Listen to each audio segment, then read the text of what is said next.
shir caalami ah oo lagu soo bandhigay habkii quruxda badneed ee u dhacday doorashadii Somalilan ka qabsantay bishii Noofambar 2017 oo ay soo bandhigeen ururka UNBO oo ka wakiila wadamada aan la aqoonsan iyo ururka EAM oo ah ururka kormeera doorashada caalamiga ah ayaa ka qabsoomay dhismaha xarunta midowga Yurub ee ku yaala magaalada Brussels ee dalka Belgium. Shirkan caalamiga ah ee lagaga hadlayay doorashadii Somalilan ka dhacday sanadkii hore ayaa waxaa kasoo qayb galay dhinaca Somalilan wasiirka qorsheynta qaranka Mr. Cawaale Ibrahim Shirwac. Sidoo kale waxaa isna shirka ku wehelinayay safiirka Somalilan u fadhiya dalka Belgium Mr. Maxamuud Cabdi Dacar. Dhinaca kale xisbiga wadani ayaa waxaa uga qayb galay Faadimo Siciid oo matalaysay xisbiga wadani.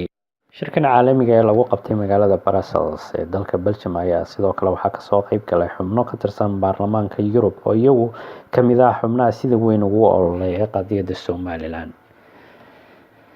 Ninka madaxa ka ah ururkan lagu magacaabay EAM oo isagu kormeera doorashooyinka caalamiga ah Dr. Michael Walls ayaa si weyn u qaada dhigay doorashada ka dhacday Somalilan isagoo qoraal ahaan ku muujiyay inta goobood ay tageen iyo waxyaalaha ay kusoo arkeen iyo qaabkii ay dadku u codeynayeen isagoo markaasi guud ahaan doorashada ka dhacday Somalilan ku tilmaamay mid xor iyo xalaal ah. Dr. Walls wuxuu si weyn u amaanay qaabka nabadgelyada ee codbixintu u dhacaysay isagoo tilmaamay in Somalilan horumar ka sameysay dhinaca warbaahinta jiraana buu yiri warbaahin qalabkoodu u dhameystiran yahay oo si weyn usoo gudbinaysay habka ay doorashadu u dhacaysay. Mr. Frank Engel oo xubin ka tirsan baarlamaanka Yurub aadna u taageera qadiyadda Somalilan ayaa khudbad dheer oo uu ku difaacayay qadiyadda Somalilan kasoo jeediyay madasha isagoo ka sheekeeyay Somalilan horumarka ay ka sameysay dhinacyo badan isagoo tusaale u soo qaatay habkii quruxda badneed ee doorashadu u dhacday iyo sida kormeerayaasha caalamiga ah ee goobaha tegay ula dhaceen qaabka doorashadu u dhacday. And then again presidential, second lower council. And the 2017 election that happened in November was the third presidential election to take place in Somaliland. So that's not in the space of a short number of years. That's not a bad record. Of course, politics is difficult, and it is always difficult. Politics in a democracy is difficult in slightly different ways, in the sense that we place all this pressure in the electoral democratic system on elections as deciders of who leads countries. And of course, if you have a competition, then you will have winners and losers, and that will always be a painful process for somebody, and not so for a different sphere from an observer somebody else. So I think the end point there is that the Somaliland electoral process has become consolidated because of the efforts more than anything else of Somalilanders. There is support from outside, but that support has never overwhelmed that process. The process is driven by the local political situation and the buy-in of people to that situation, not always uncontested, as I said. It's worth noting, and I'm not going to talk about clan a lot, but clan is so fundamental still to the system that I have to mention it. So the limit on the number of parties to 3 does not mean that the issue of clan politics has gone away. And I want to give you a quote after this slide, which I think illustrates a point which is really important. This slide. Wasiirka qorsheynta qaranka Somalilan Cawaale Ibrahim Shirwac ayaa isna shirka ka hadlay isagoo soo bandhigay taariikhda Somalilan ay soo martay horena u ahaan jirtay wadan la aqoonsan yahay. Somaliland's recent elections that has taken place peacefully and transparent was milestone for Somaliland. My predecessor said this was not the fairest election. We have 5 elections before this. This was 5th election, second presidential election. Somaliland went through different stages. We have been British colonial between 1887 to 1960. Became an independent country in 1960. Being an independent country for until 1st July 1960, when we voluntarily joined the Union. There was no legal base on that. People joined that because there was a desire to see a great Somalia. So I won't go sensible, positive, and a manner which is befitting this country, which offers so much in such a hostile area. I think the world can learn a lot from the brave, proud example that's set by Somaliland and her people in actually restoring stability to not just a strategic but a very volatile part of the globe. And I think if the world could follow Somaliland's example, it would go a long way to making for all of us to live in a far better world. I'm not going to say much more than that, but just say thank you very much for coming. Obviously, I'll be leaving the European Parliament. I'm one of these MEPs who voted myself out of a job with Brexit coming next year.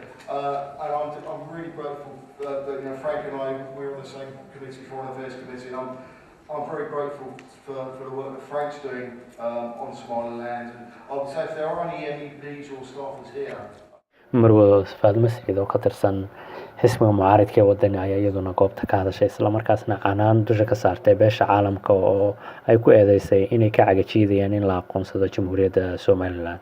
Hadaladeedina waxaa ka mid ahaa Well done, Somaliland. Well done. Well done. You deserve your recognition. You deserve to have special treatment. You deserve to have an observer station. You deserve. We do deserve it. And yet, our pleas are just going on to deaf ears in the AU, in the international arenas, in the EU. And you have the audacity to sit there and say that the EU represents human rights? What's happened to our human rights? Are we not people? Are we not human beings? Do we not aspire? Do we not have the right to be able to determine our own futures? It's a disaster. And it's things like that makes us people in Somaliland think, good Lord, do the international community actually want us to revert back into chaos? Do they want civil war in Somaliland again? Maybe then we will deserve the recognition and for people to say, wow, there are people living in Somaliland. Presidents, we stand by our politicians, our members, our parliamentaries. Thank you very much, Ms. Fatima, because we have only 15 minutes and I know that you would like to hear some answers.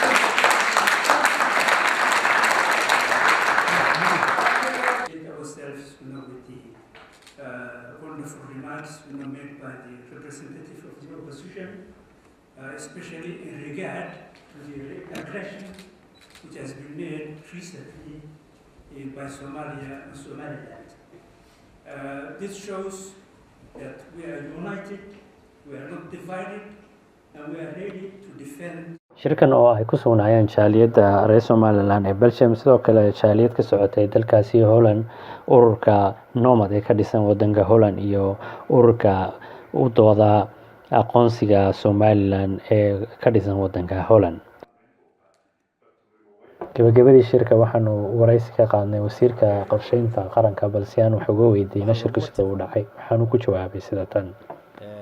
dib u eegistii doorashooyinkii dhacay waxaa meesha fadhiyay member of parliaments badan oo wadamo kala duwan ka socda oo baarlamaanka Europe ku jira marka siday u dhacdeen reflection doorashadii soo dhacday sida ay guul ahaan ahayd ee wanaagsan u dhacday iyo sida ummadaha European-ka gaar ahaan EU-da wadamada ka tirsan ay ula dhaceen ay ahayd marka dib u eegis bay ahayd in fact dib loo eegayo su'aalna laga weydiinayo iyo sida hore loo soconayo European Union-kuna markasta waxay xiisaynayaan ay rabaan in dimuqraadiyaddu hore u sii socoto marka annaguna halka waan joognay wixii aan ku oran karnay waan kan ilaa weydiiyay dadka badnaayeen dad way aragnimada ay ka heleen intii ay wadanka markay yimaadaan ay aad u fiicnayd oo ay dimuqraadiyadda inaynu jaanqa dimuqraadiyaddu ay aan ku joogno dariiqii saxda marka aad iyo aad bay u fiicnayd waxa kale oo meesha fadhiyay observerskii caalamiga ah ee doorashadii dhaweyd fadhiyay observerskaas marka waxay soo bandhigeen presentation muujinaya sida u dhacday sida ay ahayd badanaana waxay yiraahdeen wadamo badan oo Afrikaan ama adduunka kamay dhicin doorasho saa u fiicani waxa kale oo fadhiyay xisbiga wadani xubin kamid ah marka aad ay u fiicneyd in anagoo markaa xisbigii waddankaayey iyo mucaaradkiiba meesha fadhina in markaa presentationka lana siiyo oo waddankii wax fiican laga sameeyo laga sheego. adigu waxaad ka qayb gashay shir kale oo London ka dhacay iminkana runtii waxaad ka qayb gashay shirkan oo muhiim u ah dawladda Soomaaliland iyo qof kasta oo Soomaaliland xiiseynaya marka maxaad jeceshay waxaan arkay xubnaha ka tirsan baarlamaanka Yurub si gooni isku wareysanaysan ahaan maadaama dawladda Soomaaliland matalaysay maxaa aad ka soo faa'iiday shirkan oo aad ummadda u gudbinaysaa reer Soomaaliland ee ku daawan doona London waxaan ka qayb galay shir kale oo international conference oo la socday 18 May oo lagu qabtay isaga laftiisa baarlamaanka Ingiriiska qayb ka mid ah ka laftiisa waxa ka soo qayb galay mudanayaal baarlamaanka Ingiriiska ka mid ah markaas waxa muhiim ah inaan soo bandhigno horumarka iyo waxa waddankeena ka dhacaya waqtigan lagu jiro marka waxa su'aalaha keenaya inay wax la naga weydiiyo waayo waxyaabo cusub baa waddanka ka dhacay Saciid Cali Daahir Saacad Kuray TV-ga qaranka Brussels Belgium